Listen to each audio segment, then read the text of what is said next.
Load shedding is at the center here. The poultry industry also taking a knock due to the energy crisis in the country. Astral Foods has now warned that its half-year profit could plunge by up to 90% as it wasn't able to hike chicken prices to cover the soaring feed and load shedding costs. Let's get more essence now as to what the situation is on the ground. And Gary Arnold is the Group Chief Executive at Astral Foods.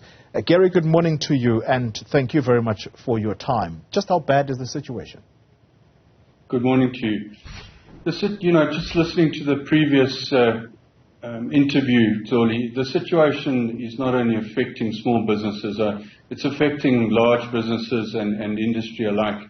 In fact, it's been called a crisis over the past couple of days, and it's exactly what it is.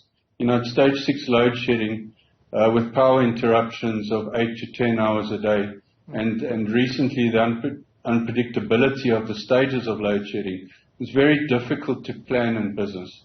Now, Astral Foods, as a large integrated poultry producer, we've got a long program to the point where we eventually process a broiler and place that, in the retail market. It's not something that you can stop and start. We're dealing with live animals in the form of the broiler bird. We have to take care of them, and without electricity, you can't slaughter them. So they back up on the farm. They get bigger, they get heavier, and they eat more feed. That just adds to the cost base. So, we can install interim solutions, and I heard that in the previous interview with diesel generators. I'm not sure what kind of subsidy the government will offer us when our diesel bill at the moment is R1 million a day. Sheesh. Wow.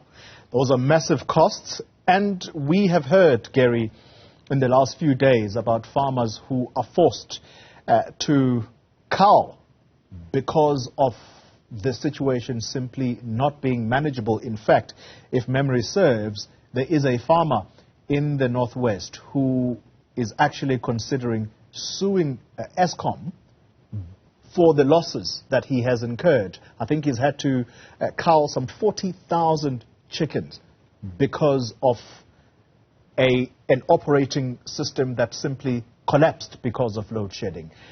What kind of interventions do you think should come in here, again, based on the previous conversations about, generators that sometimes work, or, in your case, diesel is costing, you said, R1 million a month? Dolly, R1 million a day. That's million our a diesel day. bill at the moment. Wow. A day, yeah. So that's correct. There was a northwest farmer that lost broiler birds with infrastructure failure on the Eskom side. All our farms, and we've got 180 agricultural sites or farms around the country, these are all equipped with diesel generators, and we rely on them intensively during, load shedding. The birds require feed, they require water, they require ventilation, and we've got a responsibility to take care of the welfare of the birds. So it's a massive challenge when you don't have electricity. I mean, you can't farm poultry intensively without power or without water. In the same token, you can't slaughter or process the birds into the final product that you and I as a consumer see without power and without water.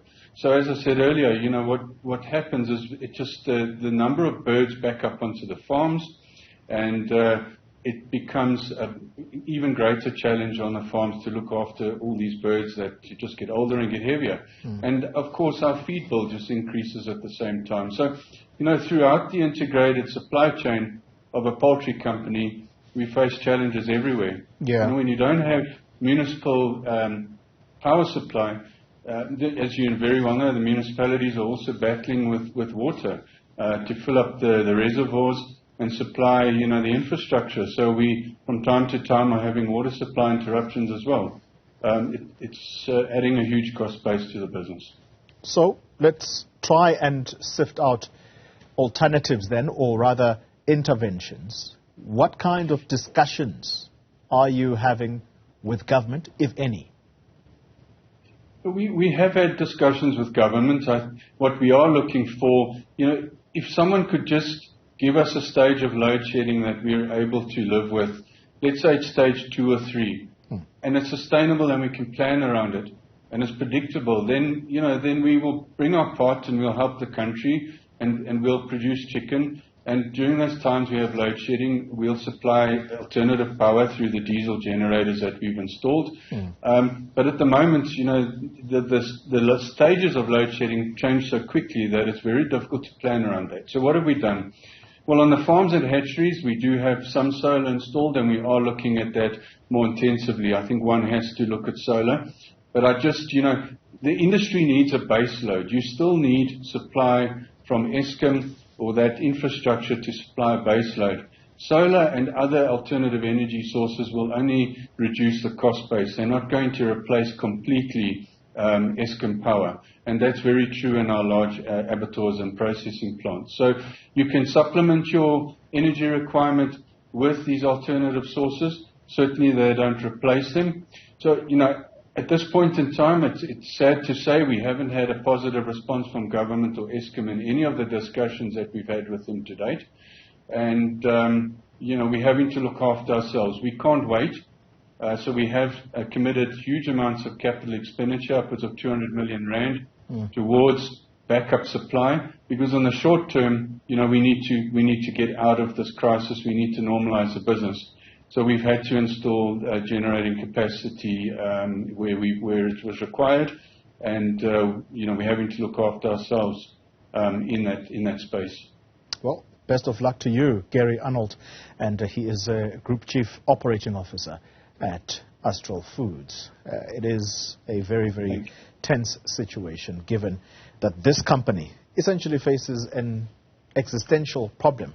They're saying they are likely to have profits plunge by up to 90%. 90. This company could well shut down.